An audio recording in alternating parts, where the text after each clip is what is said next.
This episode is brought to you by Accenture. When your advertising operations fall out of sync, everything else follows.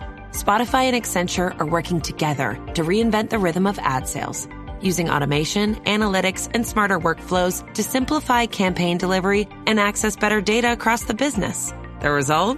Less time spent on operations, more time connecting brands with the moments and fandoms that matter most. Learn more at accenture.com/Spotify. The new LinkedIn Hiring Pro can't undo your last hire, the no-show. Who set you back because they didn't show up on day one, or day two, or ever again. And now your product launch is delayed because you're talking to alien abduction podcasters to track them down.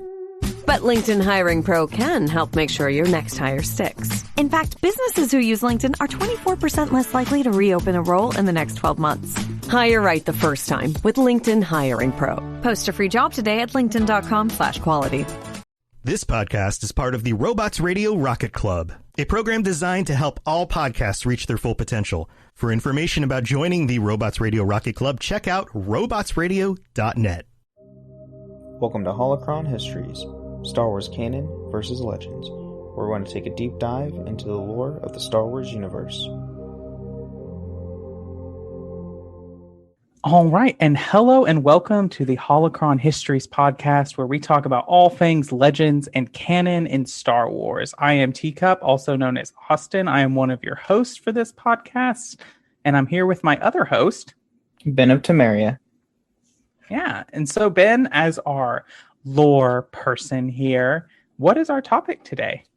So our topic today, just like last week where we went over the Galactic Republic during the Clone Wars and other such, we are going to go over the other major faction that was during the Clone Wars, the Confederacy of Independent Systems, or what most people know as the Separatists. I'll be quite honest with you. I did not learn that they were called the Confederacy of Independent Systems until I played the original Battlefront back in like 2003 or something like that. Right. Like the name alone, they don't really convey it. I don't think they... I mean, I know it's mentioned a few times during the movies, but it's just most people just know them as the Separatists. It's just easier and rolls off the tongue better than, the Confederacy of Independent Systems. No one's going to remember that. Right, exactly. But I think that's funny that my biggest memory of the CIS, as it's called, is from that first Battlefront game. Yeah. Yep. So let's get right into it. So in Legends, we're going to start with the rise of the movement for the Separatists. So in the decades prior to the Clone Wars, the Republic was seen by many as a failing government, plagued by corruption and mindless bureaucracy that stifled the voices of many consistents represented in the Galactic Senate. And then into a critical situation stepped Count Dooku, a former Jedi Master who had become disillusioned with the Republic and the Jedi Order that served it. His charismatic figure stirred up anti-Republic sentiments on many worlds, paving the way for rebellion against the government. A loose affliction of Separatists was formed with Dooku as their head, pushing for a new government to take place of the stagnant Republic. Eventually, Separatist movements established itself as the Confederacy of Independent Systems, a body formerly opposed to the Galactic Republic. Members of the CIS included the Corporate Alliance, Trade Federation, Commerce Guild, the Intergalactic Banking Clan, and the Techno Union. Along with the Republic reorganized that many of its member worlds were in the rebellion. It refused to formally acknowledge the existence of the CIS as the common government, deeming that doing it so would legitimize it.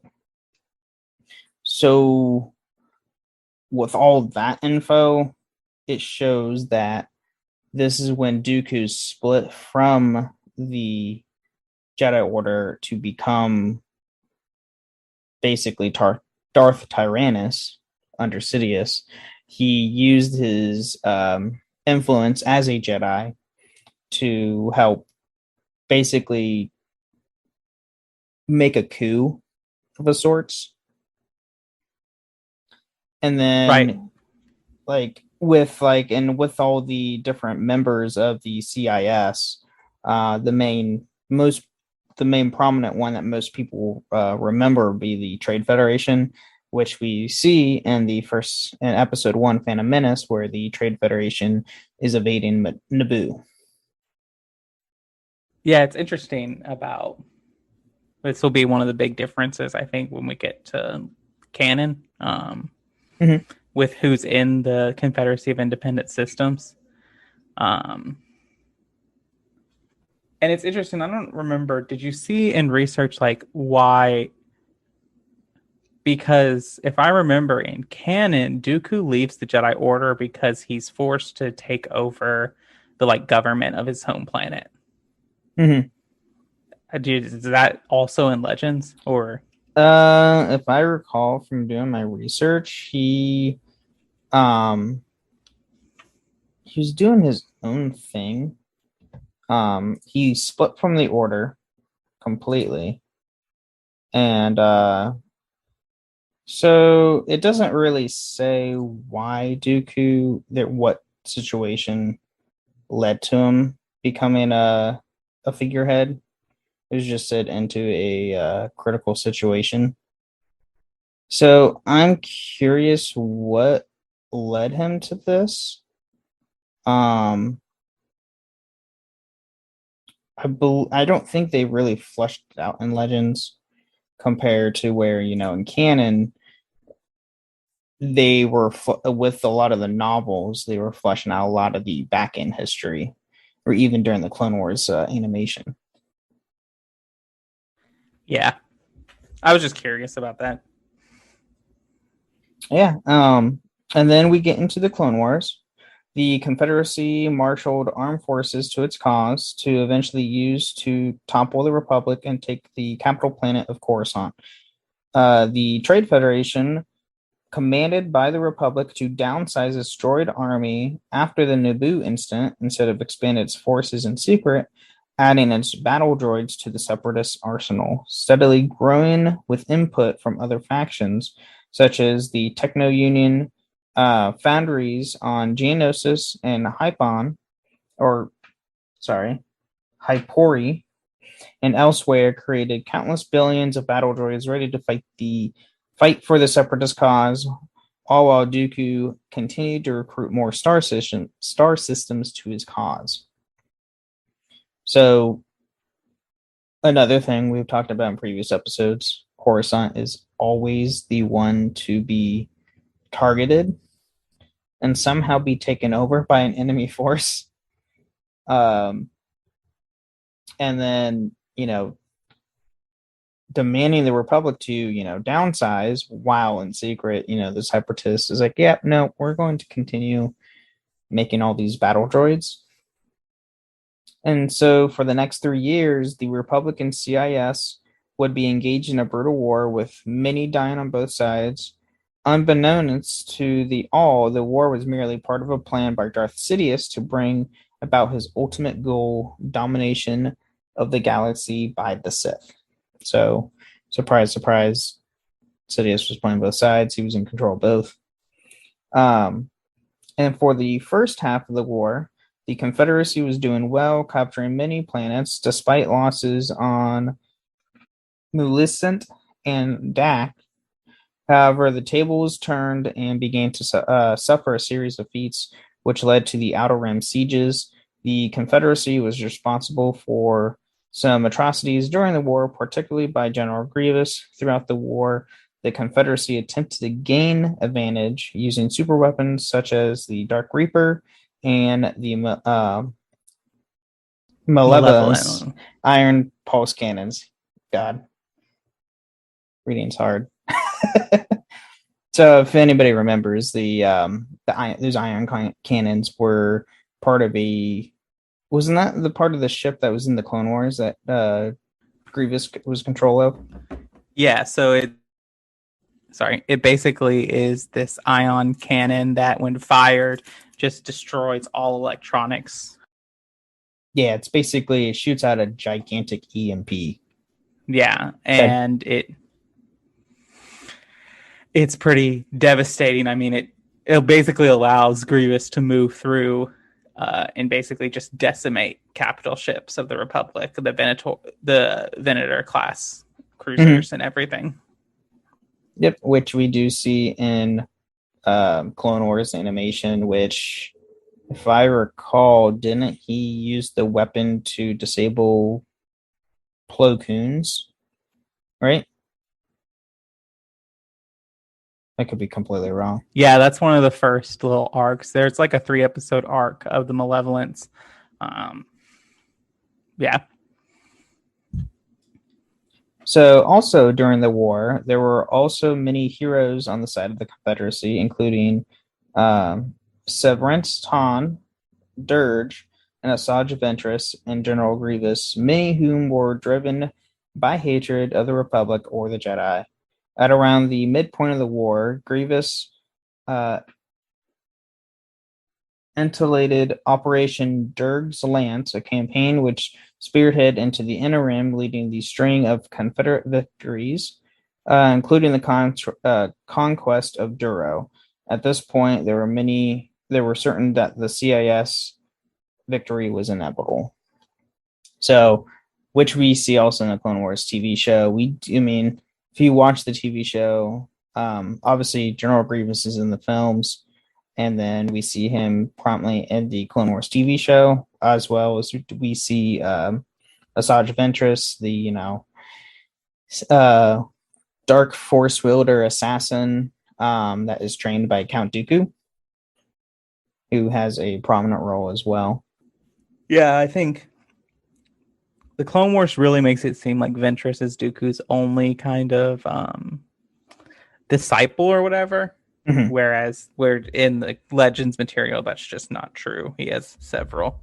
Yes. So now we get into the fall of the Confederacy. The Confederacy of Independent Systems was eventually defeated, though this was not its own fault. Suffering losses and victories for the matter right from the beginning of the war, and despite the might of General Grievous and its vastly superior numbers, the droid forces were often defeated by the Republic. However, as Darth Sidious manipulated the war to see both sides, influenced some of the defeats of the CIS as well as some of the victories, the Separatists had lost before they even started fighting. Sidious wanted the Republic to win. At the end of the war, Count Dooku was betrayed by Sidious, who was Palpatine, had him struck down by Anakin Skywalker on board of the Invisible Hand. General Grievous was killed on Utapau by Obi-Wan Kenobi. Sidious betrayed the CIS leadership by having them murdered on Mustafar by his new apprentice Darth Vader, and the Commerce guilds faded quietly into oblivion. So, as you watch Episode 3, Revenge of the Sith, you see all this play out, all on screen, where Palpatine played both sides. He literally created this war just so he can get all dominance of the Republic and all of the galaxy.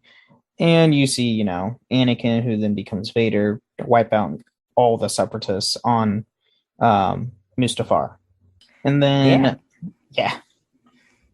So, if I recall, in the video game for Star Wars Episode 3, Revenge of the Sith, you actually get to play all that.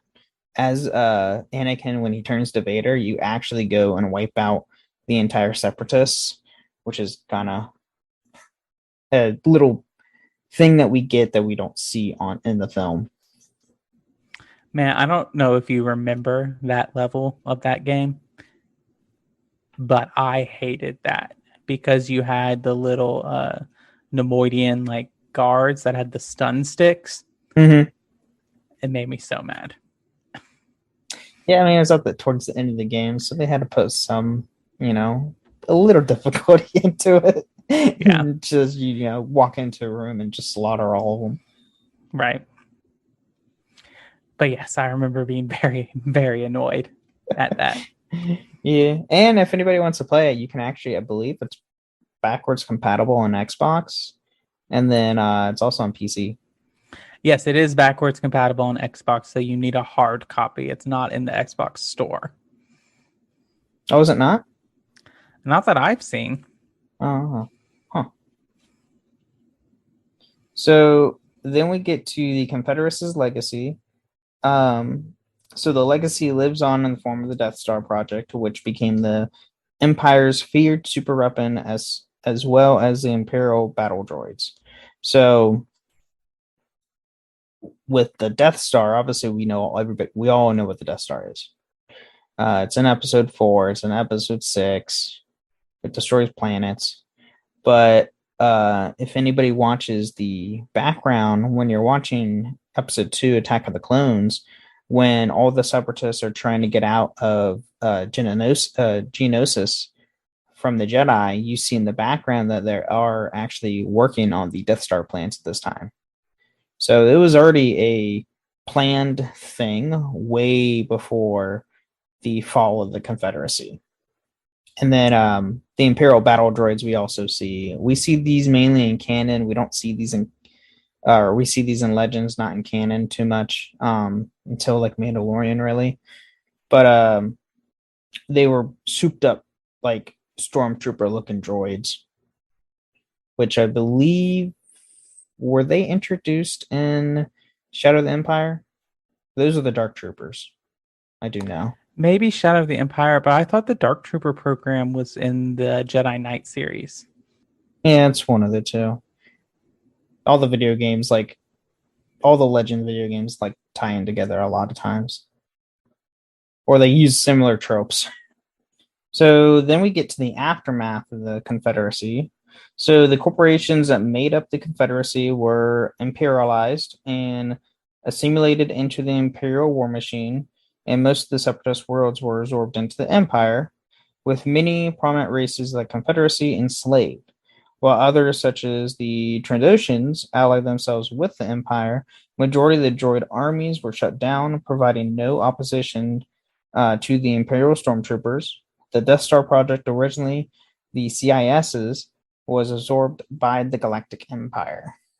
And it's interesting knowing the Trandoshans were all for like, hey, yeah, we're going to join them. Yeah, that is interesting. I mean, it doesn't shock me fully though that they did, because knowing Trandoshans, most Trandoshans believe in the Great Hunt, which they revere the great scorekeeper, and the more kills they get in their life, the better the bigger the score they have from their kills, the better their life will be after they die.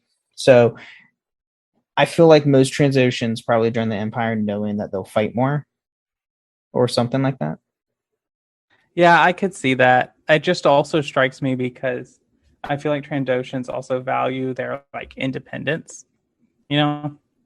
Yeah, I can see that. I mean, just basically whatever lets them achieve their goals, basically, really. And then the reminders and relics of the Confederacy continues to survive the ages.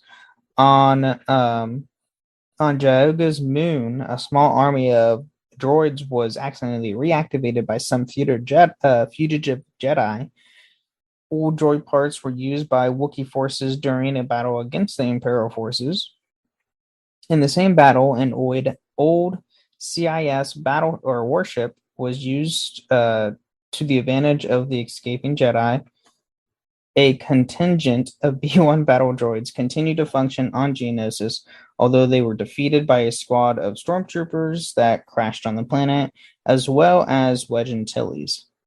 The Zan Constorium used an old droid factory on Hipori to build Droideka Mark IIs for its forces. Even after the decline of the Empire, regular Droidekas were used by some smugglers as well as races like the Vagri. And that's what we got in the Legends. It's interesting to know that they still use Droidicas. That doesn't also shock me because Droidicas would be, in my opinion, were probably the best used unit by the CIS. It was definitely, I would agree with that, and I think they would have kept it because of the shield technology. And I think this was a really interesting thing to kind of like see, like especially in the Book of Boba Fett in that last episode with the, sorry, spoilers if you haven't seen Book of Boba Fett, but like the big droids that come in, with the Pike Syndicate, and I think that they're very reminiscent of Droidicas. They're like giant Droidicas. Yeah, I mean, when I watched that for the first time, the first thing that came through my mind is Star Wars Old Republic stuff, because you would fight droids that big in the MMO with shield generators. I was like, oh, they literally just pulled this from Legends. That's cool. But yeah, I mean, in canon, they're basically souped up droidicas that are like, 10 to 20 times bigger. Right. But yeah, I think that's not really surprising that those kind of stay in use, especially like because you can basically use them to just decimate troops that can't really do anything to them if they only have blasters. Right. Yeah. I mean, the only way to really get past those shield generators, if I recall, is we see it in Clone Wars where you can take ion grenades and like gently push them under to where they bypass the shield and then explode.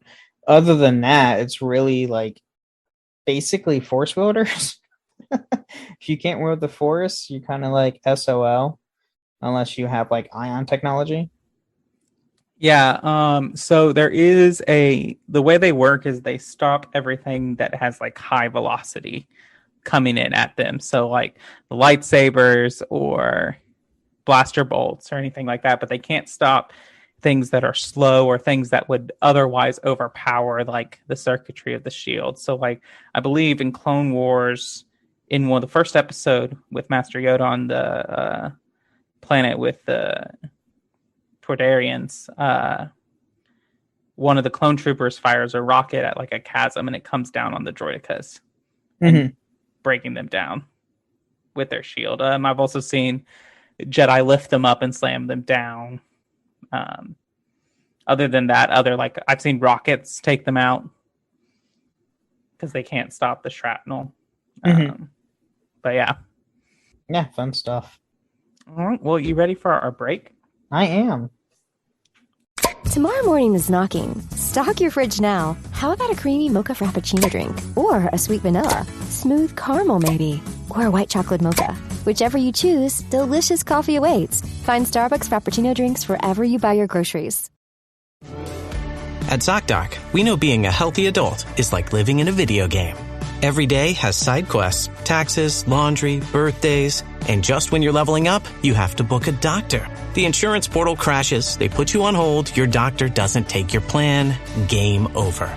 We see you, so we made booking a doctor easy. Download ZocDoc, search by specialty, insurance, and availability. Book instantly, no cheat codes required. Find a doctor you love with ZocDoc.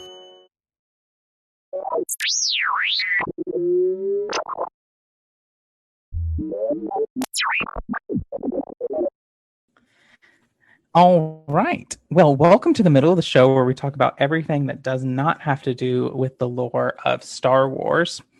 And so I just want to take this time to let you know that one of the best ways to support the show is to leave us reviews either on Spotify or Apple. And if you leave us a 5-star review on Apple with some words, we will read it on a future episode of the show. Last I checked, Ben, we do not have a review to read today. Not this week. Yeah. And Ben, do you want to talk about our new announcement of a new way to support the podcast? Yeah, so we just recently started a Patreon, just like many other podcasts on the Robots Radio Network, or even Austin's. I know you guys have a Patreon for the Dragon Age Lorecast, to where you can sign up on Patreon and I can actually, we'll go over the tiers here. Okay, so we have 4 tiers on the Patreon. So the first tier is a $5. You can be the Padawan or a Sith apprentice. You'll get a early episodes, ad-free episodes early. And you also get a thank you message for the first time signing up. The second tier is the $10 tier. You can be a Jedi Knight or a Sith Lord. You get all the previous rewards, and then you can also do a monthly AMA submissions on our Discord, on the Cups Podcast and More Discord. You can ask us any questions on there, and then we'll read them out in the mid-break of the show. And then our third tier is the Jedi Master or Darth. You get all of the previous rewards, and then you also have the chance to join us at the end of the month of the topic of your choice. And then our fourth tier is the Jedi Grandmaster and Dark Lord of the Sith. It is a $50 tier, and you get all the previous ones, and then you'll get a special call out every episode. And then, I don't think I said this, tier 3, it's a $20 per month. And we do actually have our first Patreon. It is Toasty from the Witcher Lorecast, or he is going by Darth Toasty because he chose to be a Darth and not a Jedi, which I kind of figured that was going to happen. But yeah, if you want to financially help us, you can join our Patreon and join us on the show. Yeah, and thank you to Toasty for becoming our first patron. Yes, thank you. Thank you so much, Toasty. All right, Ben, you ready to get back into it? Yeah, let's go. All right. What if I told you you only have 12 hours to legally have sex? To finding true love. Or just like a good guy. From the director of Easy A and Anyone But You. This whole thing is nuts. There's nothing traditional about this night. On August 7th, the clock starts on the summer's biggest rom-com. I'm Owen. Allie. What about you and me? Monica Barbaro, Callum Turner. I've been told I'm a 7. By who? Your mom? Nah, she thinks I'm a 10. One night only. Rated R. Only in theaters August 7th. You mind if we make one more stop before heading back? I need to run a Target. 100%. Let's RTT. You thinking of stuff for the dorm? Yeah, my mom gave me some good tips on must-have essentials. We for sure need underbed storage, handheld iron for wrinkles, maybe even a mini Keurig for Mondays. Am I right? All right, bet. Because I was already thinking about keeping my clothes looking fresh at college, so you better be sharing that. Of course, man. Whatever I get on this run is yours too. Twin! But for real, let's go before they close. Find everything you need for college at Target.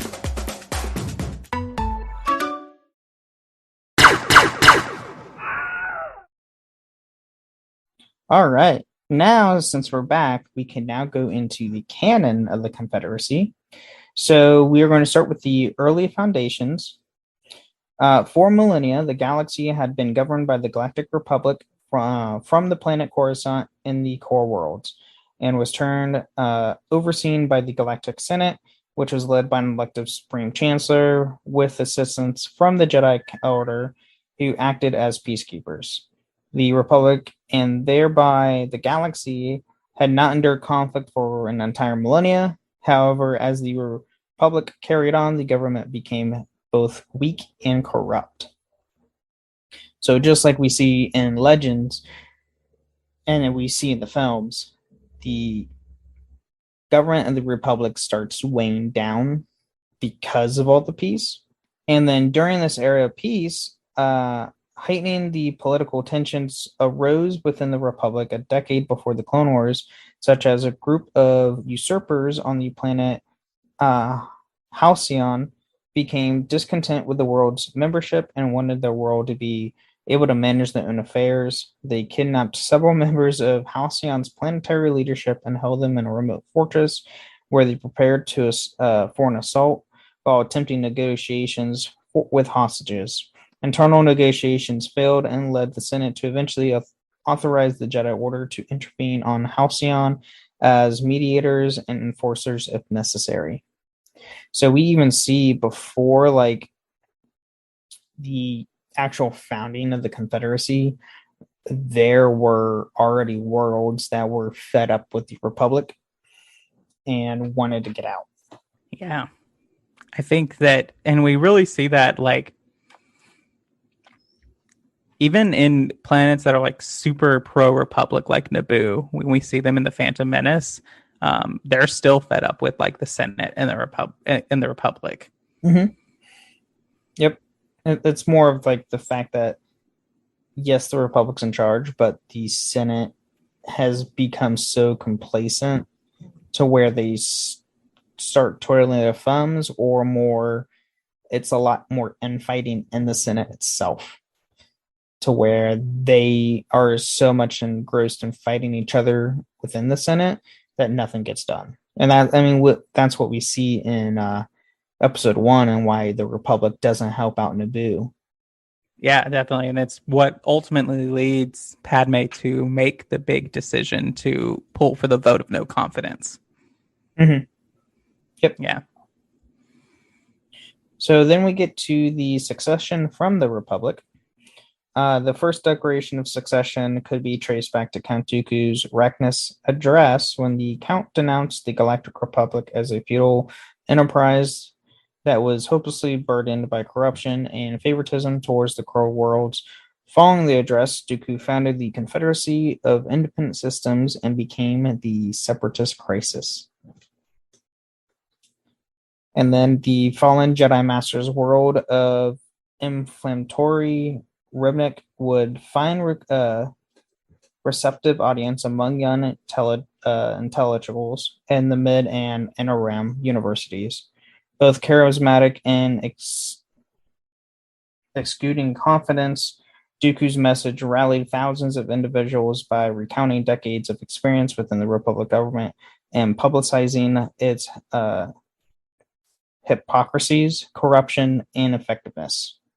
So Dooku used his charisma as a former Jedi to different universities in the Republic, and to spread this awareness of the corruption and ill-advised Republic to the people.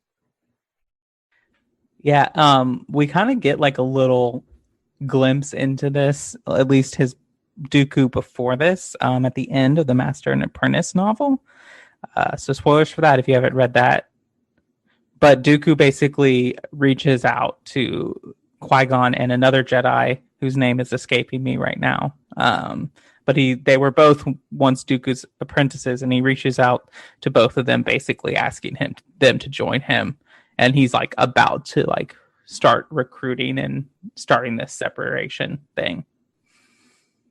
And that's like 4 or 5 years before the Phantom Menace. Oh, wow. That's interesting. Yeah.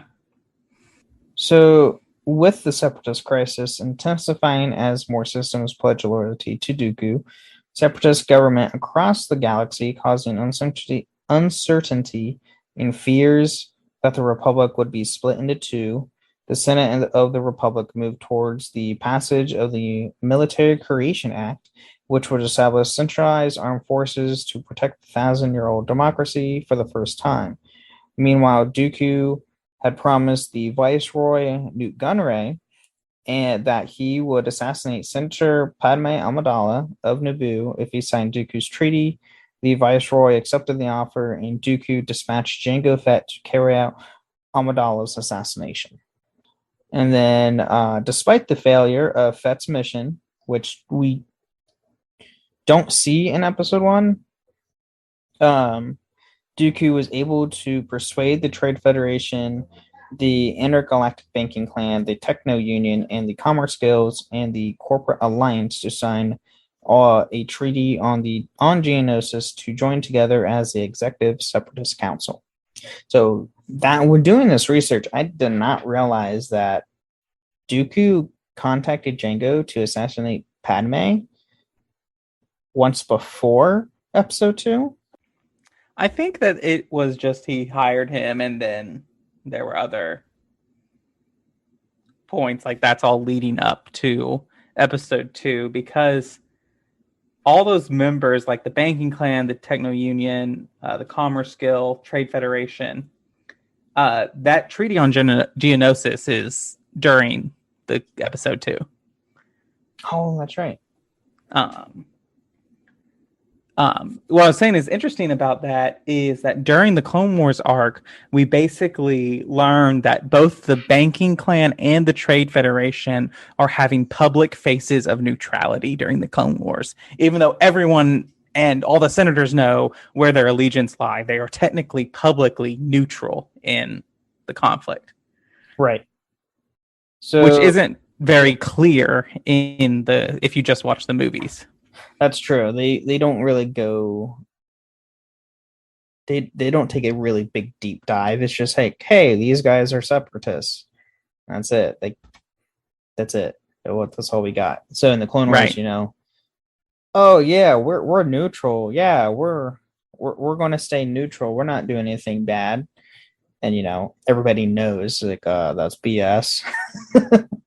But we can't do anything because not everybody under their command, quote unquote, is technically a separatist, and I think that's why they do a thing of neutrality. But then we get into the Clone Wars, which is episode 2, Attack of the Clones, which starts it all.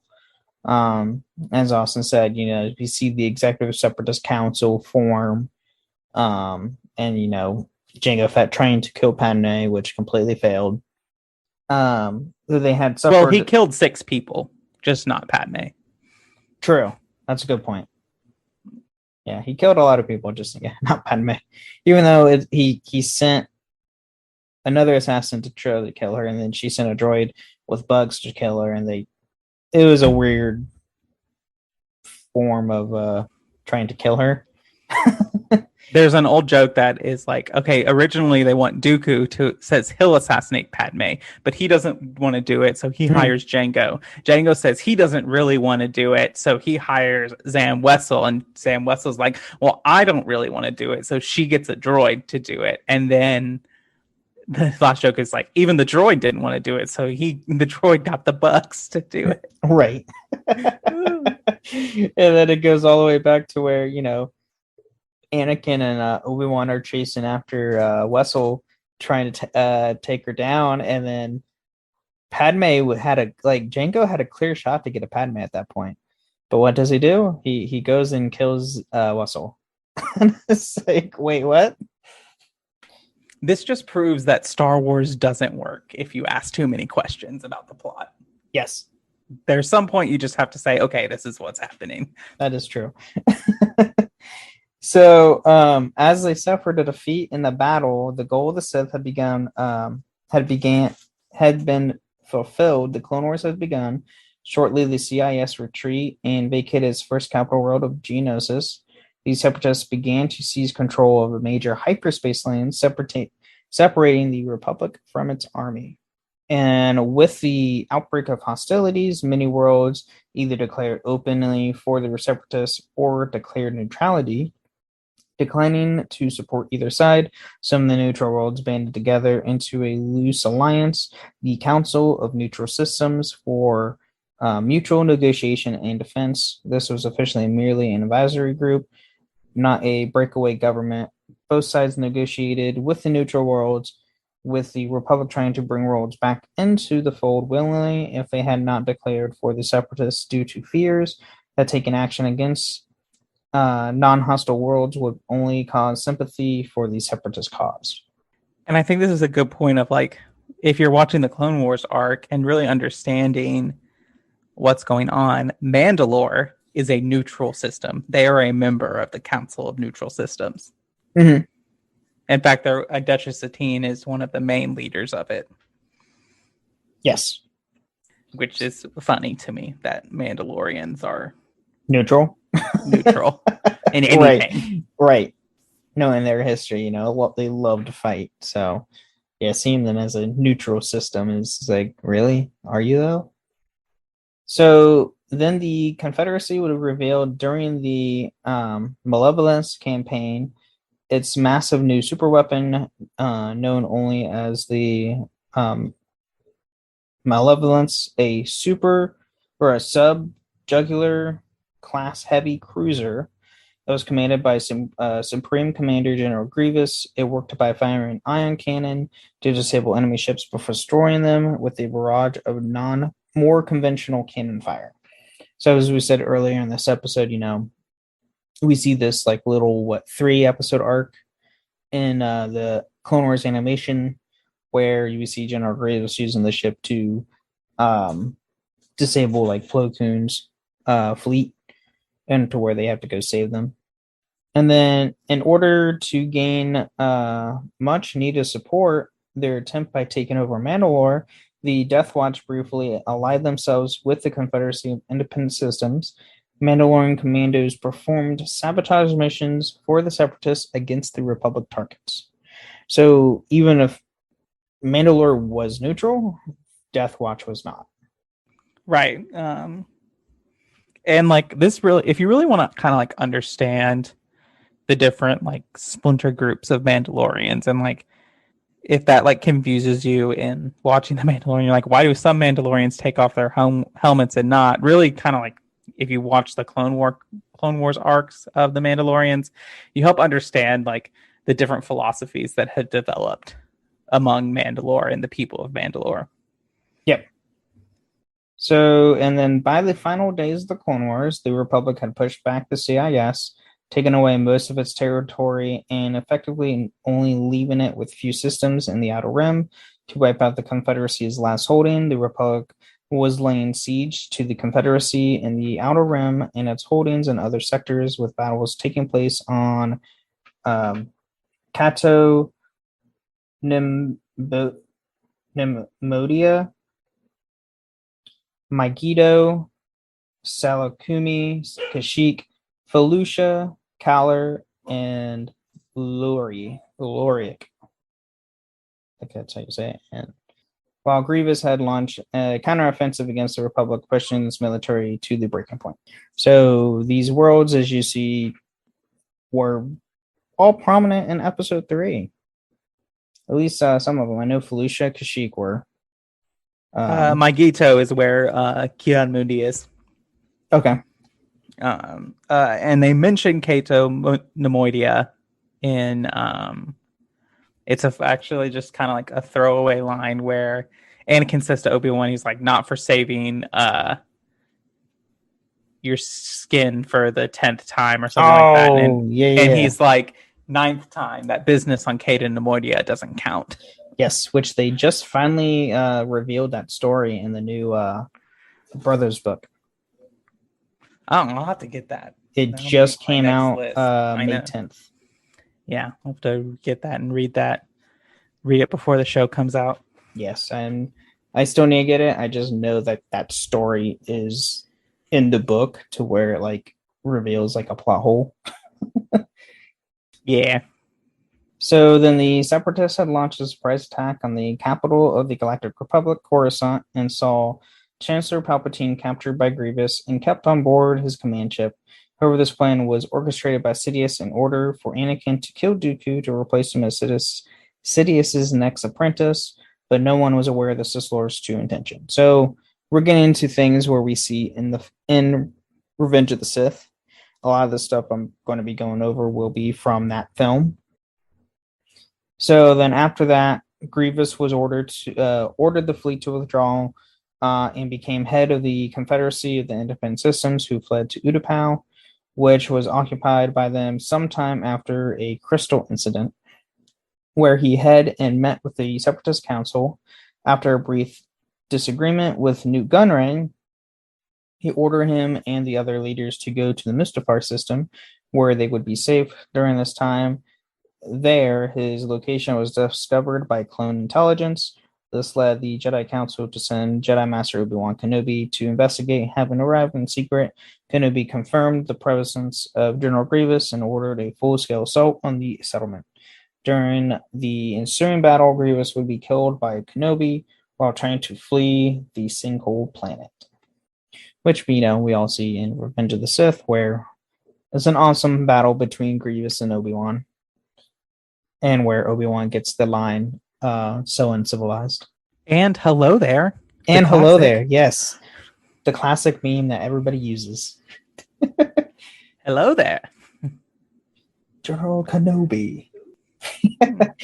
All right, and then following this, the Galactic Republic reformed into the Galactic Empire, With Palpatine declaring himself the Galactic Emperor on Mustafar, Darth Sidious conversed with the Separatist Council via hologram and gunnery, marking confidently that their plan had gone just as the Dark Lord of the Sith had promised.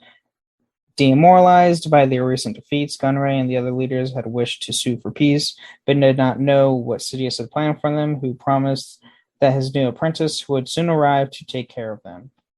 And then, in rapid succession, Vader executed the counselors, including Ponunda of the planet Ondor, Pastel Argenti of the Corporate Alliance, and Presidente Sumai of the Commerce Guild. He was then set his sights on Tychus of Moncarla and Archduke Pugel the Lesser of Geonosis.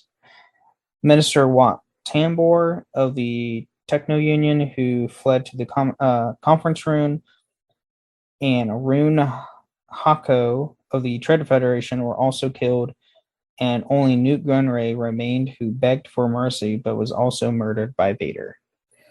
So, Vader going in, wiping them one by one with no mercy. Yeah. And that's also where you get the scene of Anakin and his yellow eyes. Yes. Where he gets his Sith eyes. Yeah. And then after the slaughter, Vader received the order to end the Confederacy from Palpatine by sending a transmission to the droid control ships of the Trade Federation to issue the immediate deactivation of all remaining droid units within the Separatist droid army. The signal spread throughout the galaxy, such as on Lor Cori, thus formally ending the war. With the Separatist droid army shut down, the Empire defeated the Confederacy, winning the Clone Wars and bringing about the collapse of the CIS. Concurrently, the various federations and guilds that held power under the CIS were mostly wiped out. Yeah, it's really kind of anticlimactic too. Like the whole war is okay, you've been fighting, you've been pushing this back, and then just out of nowhere, it's over. All the droids are deactivated. Yep. It was very anticlimactic. It's like, oh, we've been fighting. And it's like, oh, how'd it end? Yeah, we just shut them down. We just shut the droids down. That's it. We ended it. There's an episode of the Clone Wars, or not the Clone Wars, of Rebels, where they go to this old decommissioned oh, yes. That's the one Separatist with base. That's the one with the tactical droid and Rex, right? Yeah, tactical droid and Rex, where they're basically trying to figure out who won the Clone Wars. And Ezra has the great line of no one won the Clone War because the Republic became the Empire and all the droids in the CIS were deactivated. Your real enemy is the Empire, and then they fight there. Also in that episode is one of the funniest lines in all of Star Wars, in my opinion, which is one of the B-1 battle droids says, "Roger, Roger," and Ezra Bridger just goes, "Who's Roger?" Yeah. Who's this Roger we're talking about? It makes me laugh every time I hear it. And then now we get into the legacy of the Confederacy. So, sweeping into the former Confederacy's territory, the Empire proclaimed it was not the Confederacy's enemy, claiming their regime would treat all planets within the CIS fairly in exchange for their loyalty. In reality, however, all former Separatists would come to suffer under Imperial rule. Surprise, surprise. And then, as the Clone Wars ended, the former Confederacy was absorbed into the fledgling Galactic Empire, whose navy began to root out the remaining surviving Separatist holdouts who had not surrendered and stopped fighting for at least 4 years after the Clone Wars. While criminal organizations composed of repurposed battle droids, such as the droid Gotra, operated in the Imperial Center's underground, while some escaped notice altogether. And then during the Age of the Empire, the tale of the Clone Wars was frequently used as a warning to the galaxy of what could happen should the Empire in order fall or fail. Separatist military equipment, including battle droids that survived the war, was used by a number of pirates and resistance organizations, including Birch Teller's Rebel Cassell and the insurgent leader Neville Sigyn. Yeah. And then this was I was hoping to find out about. The New Republic starfighter pilot Timon Wexley's best friend was a former B-1 battle droid named Mr. Bones. And if you don't know who Mr. Bones is, he's great. He's like a souped up red version B-1 battle droid. And he's great. He's in the comics, and then he's actually a character you can unlock in Lego Star Wars: The Skywalker Saga to play, and it's awesome. So he makes his first appearance in like the Aftermath books, right? I believe so. Yeah. And then by the early Imperial period, remnants of the Confederacy of Independent Systems had fled into the Western Reaches. Various planetary populations of former Confederate worlds were dissatisfied with the lack of reconstructive action in the aftermath of the Clone Wars, joining the holdouts and thus swelling their numbers in their campaign against the Empire that lasted until 15 BBY. And then after the war, some separatists took on lives that operated outside of the law. The prestigious General Cleve took on the name John Doe and worked off the planet Lan. In addition, the enterprising Imperial Navy officer Thrawn collected separatist weapons and technology, including a buzz droid. So I didn't know that. I knew Thrawn loved to collect stuff, but I did not know he wanted to collect separatist things. Yeah, anything to give him an advantage. That's true. And then soon after the Empire's formation, Emperor Palpatine and Darth Vader observed the construction of the Death Star, a super weapon which had begun construction shortly after the Second Battle of Geonosis by the Separatists. With the Separatists defeated and their leaders killed, the Death Star project was taken over by the Galactic Empire, who planned to use it to control the galaxy, which we all see in Episode 4. Actually, we also do see in Rogue One, because that's when they test it. Yep. And then after the Alliance to restore the Republic was reorganized into the New Republic, so this is after Return of the Jedi,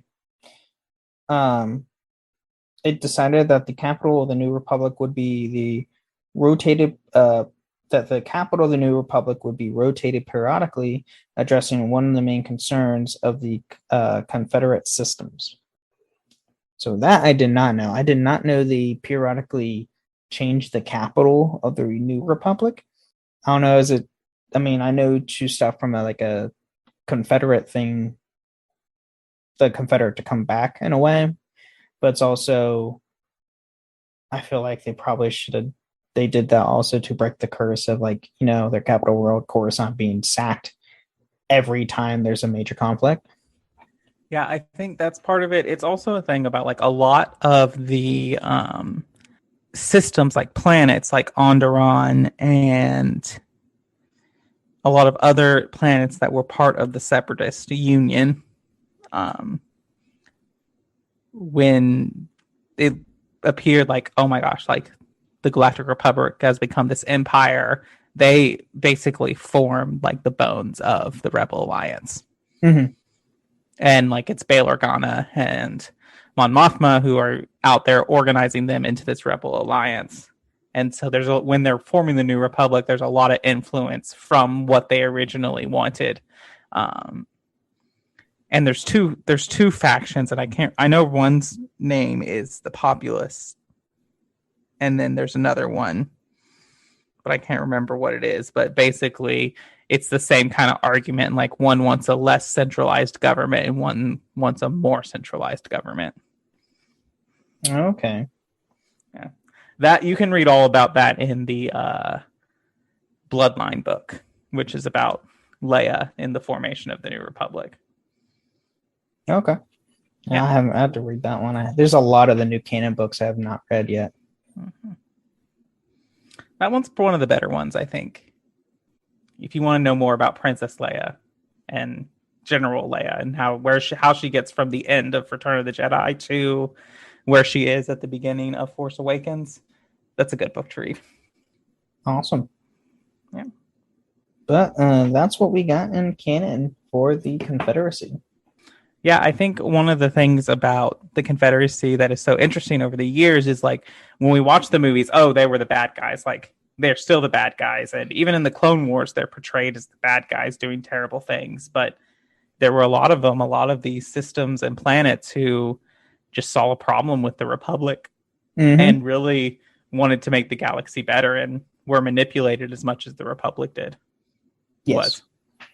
Yeah. I mean, the whole thing behind the Confederacy is, yes, they did bad things to the Republic, but they were looking to fix the galaxy as a whole because they saw the Republic as corrupt, which it was, in which we do see the Republic, it was corrupt at the point to where things needed to be changed.